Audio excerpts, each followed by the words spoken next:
When the new HOA president tried to force my 75-year-old mom to tear down her beloved garden and chicken coop, she cried for the first time since Dad passed. That's when I knew this Karen had picked the wrong family to mess with. It was a normal Sunday dinner at my mom's farmhouse. Mom was serving her famous apple pie when someone knocked on the door. A woman in an expensive suit stood there, holding a thick envelope. She introduced herself as Sarah Martinez, the new HOA president. My heart sank. We'd never had an HOA in our rural area before. Sarah walked into our home without being invited, looking at everything with disgust. Her eyes stopped at the family photos on the wall, especially the one of Dad building our barn 30 years ago. Mom noticed her stare and proudly said Dad had built everything on our land himself. Sarah just smiled coldly and handed Mom the envelope. Your property has numerous violations, Sarah announced. The HOA expects these issues fixed within 30 days. Then she turned and left, her high heels clicking on our wooden porch. Mom's hands shook as she opened the letter. I'd never seen her so worried since Dad passed away 5 years ago. The letter was full of ridiculous demands. Our vegetable garden was too messy and rural-looking. The chicken coop where Mom got her fresh eggs needed to be removed. The old red barn Dad built needed to be torn down because it didn't match the community aesthetics. Even Mom's flower beds were apparently wrong because they weren't approved plants. But the worst part was the thread at the bottom. Failure to comply will result in daily fines of $500, leading to potential property liens and forced sale. Mom started crying, something I hadn't seen since Dad's funeral. This was her home for 40 years. She'd raised 3 kids here after Dad died. Every corner held memories. That night, I couldn't sleep. Something felt wrong about the whole situation. Our land had always been outside any HOA boundaries. I called my neighbor Tom, who'd lived here even longer than us. He was shocked he'd gotten a similar letter. So had Mrs. Chon across the street and the elderly Johnson couple down the road. The next morning, I drove around our area. Nice new houses were being built nearby, but our section had always been separate with its own country charm. That's when I noticed something strange. All the threatening letters went to older homes, especially ones owned by elderly residents. Nobody with a new house got any violations. I went online and searched for Sarah Martinez.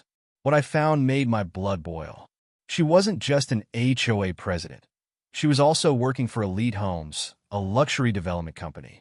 They'd been buying up old properties in other towns, forcing out elderly homeowners through strict HOA rules. When I showed Mom what I'd found, she wiped her tears and straightened her back. Your father built this home with his own hands, she said firmly. He wanted us to always have a place where we could be free and happy. No fancy HOA lady is going to take that from us. I looked at Mom's beautiful garden, the happy chickens in their coop, and the strong old barn Dad had built. Sarah Martinez thought she could bully an elderly widow into selling her land cheap. She probably figured Mom would be an easy target, but she didn't know our family. She didn't know that I'd inherited Dad's stubbornness and Mom's fighting spirit. That evening, more neighbors came to our house. Everyone had similar letters. Mrs. Chun brought her famous dumplings, Tom brought coffee, and the Johnsons brought old documents about our land's history. As we sat in Mom's kitchen planning how to fight back, I realized Sarah had made a big mistake. She hadn't just attacked one elderly lady. She'd threatened our whole community. And we weren't going to let her win. The next few days were busy as I dug deeper into Sarah Martinez and her HOA scheme. I started by getting copies of all the original property documents from the county office. The clerk there, an old friend of Mom's, told me something interesting. There had been a lot of people asking about property lines lately. Looking through the papers, I found gold. Our area was officially marked as agricultural residential, meaning the HOA had no right to stop Mom's garden or chickens. Even better, I discovered that Sarah's HOA territory ended 3 streets away. She had no authority over our homes at all. But Sarah was clever. She'd created new HOA maps, quietly adding our properties without any homeowner vote. When I showed these fake maps to my friend Jake, a real estate lawyer, he was shocked. "This isn't just wrong," he said, "it's illegal. She can't just redraw boundary lines whenever she wants." The pieces started coming together when Mrs. Chen's daughter, a reporter, found connections between Sarah and Elite Homes Development Company. Over the past 2 years, Elite Homes had bought 15 properties from elderly homeowners in nearby towns. Their method was always the same: create harsh HOA rules, target older residents, and pressure them to sell cheap. I set up a meeting at Mom's house for all the neighbors who got violation letters. 20 people showed up, all with similar stories. Sarah had visited each home, pointing out violations and suggesting they sell rather than pay for expensive changes. She even had the nerve to give them Elite Homes business cards. Tom's security cameras caught something important: Sarah and 2 men from Elite Homes walking around people's properties at night, taking photos and leaving violation notices. When we checked the HOA rules Sarah was trying to enforce, none of them actually existed. She was making everything up. The most shocking discovery came from old Mrs. Johnson. She showed us a letter she'd received offering to solve her HOA problems by selling her house to Elite Homes for half its value. The letter was signed by Sarah Martinez, not as HOA president, but as Elite Homes property acquisition specialist. I spent a whole day at the library, reading about HOA laws. Turns out, HOAs can't just appear out of nowhere. They need proper paperwork, homeowner votes, and legal registration. Sarah had skipped all of that, thinking no one would check. She probably figured elderly homeowners wouldn't know their rights or fight back. One evening, Mom invited everyone over for dinner and planning. As we sat eating her famous meatloaf, neighbors shared more stories. Sarah had threatened the Wilsons with fines because their grandson's bike was in the yard. She told the Garcias their vegetable garden was destroying property values. She even tried to fine Mrs. Chen for hanging traditional Chinese lanterns during New Year. But her biggest mistake was threatening Mom's property. See, Dad wasn't just good at building things, he was smart about paperwork too. Before he died, he made sure our land had special protection against future development. Mom found these documents in Dad's old office, still perfectly organized. The final piece came when Jake discovered Elite Homes' real plan. They wanted to build luxury condos in our area, but they needed the older homes gone. Sarah was their way in: use fake HOA rules to pressure elderly residents into selling, then build expensive houses for rich people. As I watched Mom tending her garden that evening, something inside me got angry. Sarah thought she could pick on elderly folks who couldn't fight back. She thought wrong. We had the truth, we had evidence, and most importantly, we had each other. Now it was time to show Sarah exactly who she was messing with. The day we decided to fight back started with a bang, literally. Sarah's inspection team tried to enter Mom's chicken coop, and our rooster Charlie chased them off the property. The whole thing was caught on our new security cameras, and watching those guys run from an angry rooster was both funny and useful evidence. We started our attack plan carefully. First, Mrs. Chen's daughter ran a newspaper story about elderly homeowners being harassed.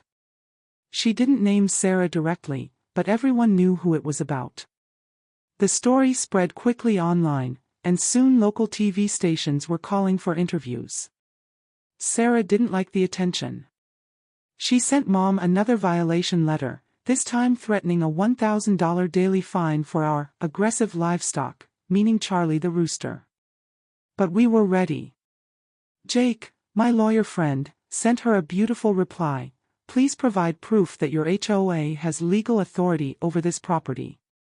You have 24 hours to respond. She couldn't prove it, because it wasn't true. Instead, she started visiting elderly neighbors at night, trying to scare them into selling quickly before things got worse. But Tom had given everyone security cameras, and we caught it all on video. Every threat, every illegal property inspection, every late-night visit, all recorded. The next HOA meeting was interesting. Sarah usually held these meetings at 2 p.m. on Wednesdays when most people were at work. This time, we all took the day off and showed up. The look on her face when 30 elderly homeowners walked in was priceless.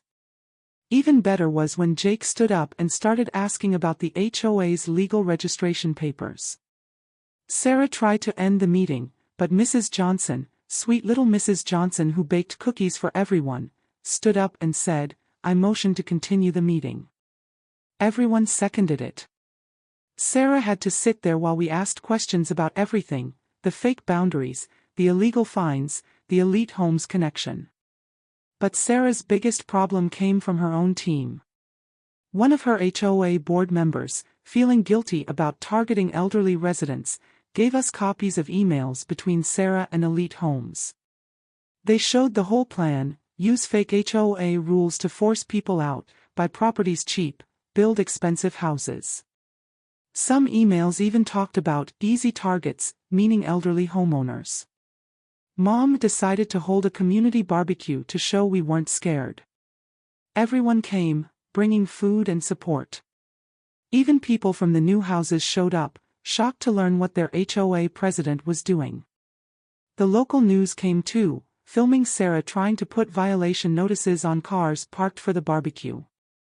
The next week, Jake filed legal papers against Sarah and Elite Homes.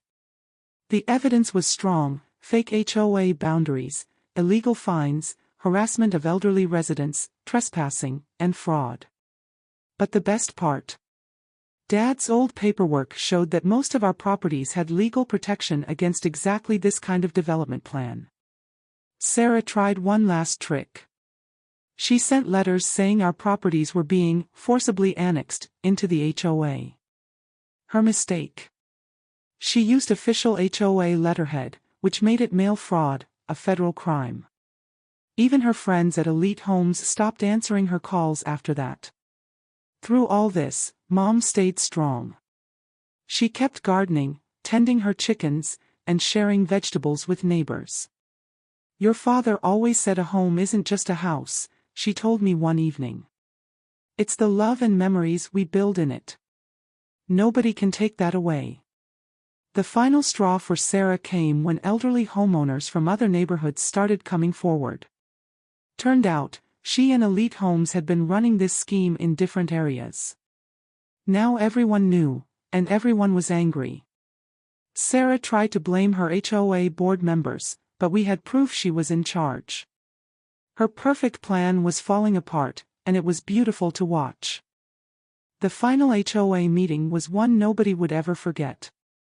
We held it in the community center because so many people came, not just from our neighborhood, but from other areas where Sarah had tried her scheme. Mom baked her famous apple pies for everyone, showing the real meaning of community spirit. When Sarah walked in with 2 Elite Homes executives, she looked nervous. She should have been. Jake started the meeting by putting our evidence on a big screen: the fake HOA maps, her threatening emails, videos of nighttime property inspections, and proof of her connection to Elite Homes. With each new piece of evidence, Sarah's face got paler. Mrs. Johnson spoke first, standing tall despite her 80 years. "I've lived here for 50 years, she said. "My late husband and I raised our children here. How dare you try to steal our homes with your lies?" The room erupted in applause. One by one, elderly homeowners stood up to tell their stories. Mom's turn came last. "My husband built this house with his own hands," Mom said, her voice strong. "He planted every tree, built the barn, and made a home where our children could grow up happy. He also left us the paperwork to protect it, because he was smarter than you thought." Even some of Sarah's HOA board members were crying. Then Jake dropped the big news: the state attorney general's office was investigating Sarah and Elite Homes for fraud. The Elite Homes executives tried to leave, but reporters were blocking the doors, filming everything. One of them asked Sarah about other neighborhoods where she'd done this. She had no answer. Sarah finally cracked. "Fine," she shouted. These old properties are eyesores. We're trying to improve the neighborhood. These people should thank us for offering to buy their worthless old houses." The room went silent. Then Mom started laughing. Soon everyone joined in. Sarah had just admitted her whole scheme on camera. The fallout was fast. Sarah resigned that night. Elite Homes quickly sent letters saying they were no longer interested in our properties. The HOA board apologized and canceled all violation notices. Better yet, they rewrote the rules to protect elderly residents from future harassment. But the best victory came 2 weeks later. The neighborhood had a big celebration in Mom's garden. Everyone brought food: Mrs. Chen's dumplings, Mrs. Johnson's cookies, Tom's famous barbecue. Kids played in the yard, chickens wandered around, and neighbors talked like old friends. During the party, Mom gave a short speech that made everyone cry happy tears. "Look around," she said. "This is what community means. Not fancy rules or matching houses, but people caring about each other. My husband would be proud to see us all here today." The state eventually fined Sarah and Elite Homes a lot of money. They had to pay back every homeowner they pressured in other neighborhoods too. Some people say Sarah moved to another state. Good riddance. We made sure this couldn't happen again. Jake helped write new laws protecting elderly homeowners from HOA harassment. Mrs. Chen's daughter wrote a newspaper series about fighting elder abuse in housing. Even the city council got involved, making rules about HOA boundaries. Mom's garden is more beautiful than ever now. The neighbors' grandkids love helping her collect eggs and pick vegetables. Every Sunday, people still come over for dinner and pie, but now it's to enjoy friendship, not plan battle strategies. Charlie the rooster still guards his coop proudly. Mom says he's our head of security. Last week, a new family moved into the house next door. When Sarah's old Elite Homes friends tried to buy it, the owners refused. "We want to live in a real community," they said. "One with character and heart." That's exactly what they got. As for Mom, she just smiles when people talk about the great HOA war. Sometimes, she says, you have to fight for what's right. But mostly, you just have to stick together and keep baking pies. Dad would have loved that. In the end, we didn't just save our homes, we made them even better.